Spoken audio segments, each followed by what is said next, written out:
for folk to say, him? Yeah.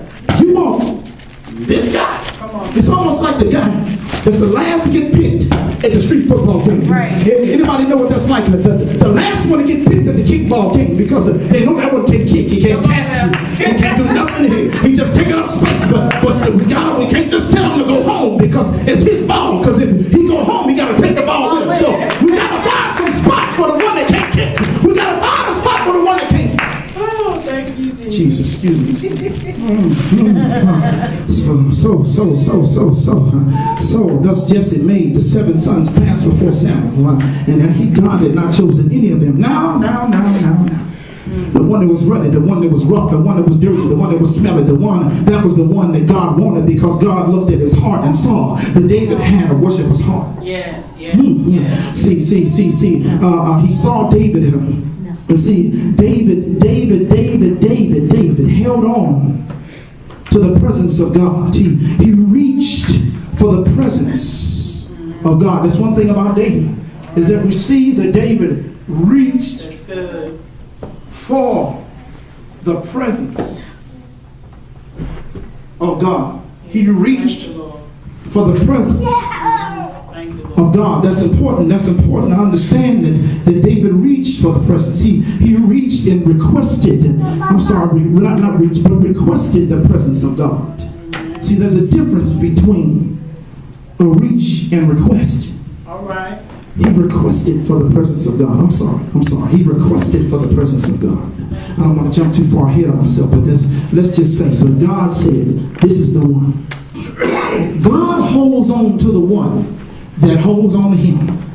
Yeah. Okay. Maybe that didn't register. Yeah. God will hold on to you if you with all your might hold on to him. Yeah. Thank you, Lord. Okay. Thank you, Lord.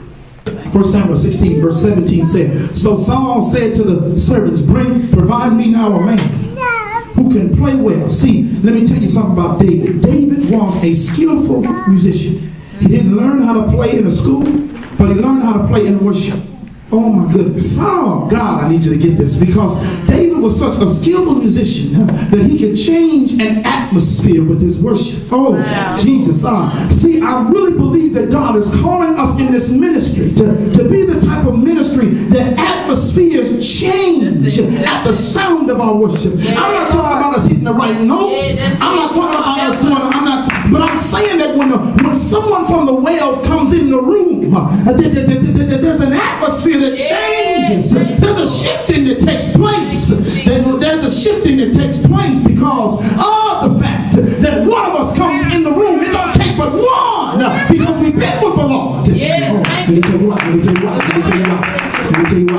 See, in 1 Samuel 16, David had earned the reputation. Then one of the servants answered and said, look, I have seen a son of Jesse the Bethlehemite who was skillful in playing, a mighty man of valor, a man of war, prudent in speech, and a handsome person, and the Lord is with him. Request for the presence. The Lord is with him. See, worship is a request for the presence of God. That's good. That's right. That's right. Okay. That's right. I said, when you understand God's value, God will attach himself to the one who understands his value. Oh my God. It's because of the fact that God will develop a relationship with the one who craves him. Oh my goodness. It's almost like your child. It's almost like your child. When you give birth, you know which baby is yours. Oh my God.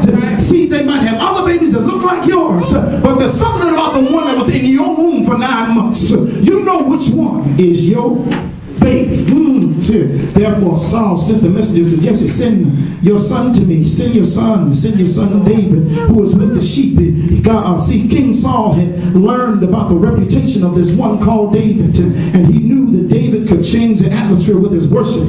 And Saul was tormented. He was tormented because the presence of the Lord had left him, and it was replaced with a distressing spirit, what the Bible calls a distressing spirit. And the only one that could calm it was this worshiper named David. Let me read on. So David came, verse 20, David came to Saul and stood before him. I'm in chapter 16, verse 21 of 1 Samuel. Chapter 16, verse 21 of of 1 Samuel, and he loved him greatly, and he became his armor bearer. So David was a servant before he was a shepherd, and a servant before he was a king.